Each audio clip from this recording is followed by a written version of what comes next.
Nauja diena, Bankoke papusryčiavę skridome į Čiang Majų, Tailando šiaurėje ir pirmas dalykas, ką padarėm, tai nuėjom į šią kavinę pavalgyti.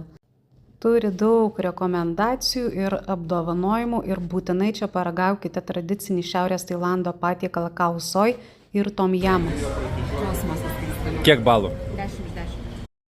Pirmą kartą mačiau delno dydžio sraigę. Išėjom pasivaikščioti po Čiang Majų senamiestį, kuris garsus savo šventyklomis. Pasigrožėję vakarinę šventyklų panorama, vykome su tuktuku į senamiestį į naktinį turgų. Čiang Majus garsus dviem dalykais - šventyklomis, naktiniais turgumis ir gamta už jo ribų.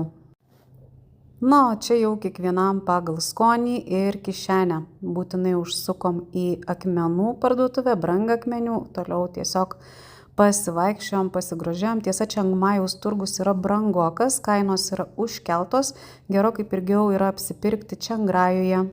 Bet gražių dalykų iš tiesų galite rasti. Kitas sustojimas maisto turgelį. Pasikartosiu, kaip visada Tailande, alkanas niekada ir niekur neliksi. Sekite mūsų profilį, jeigu patinka, spauskite like, o vakarą tradiciškai užbaigiame masažą.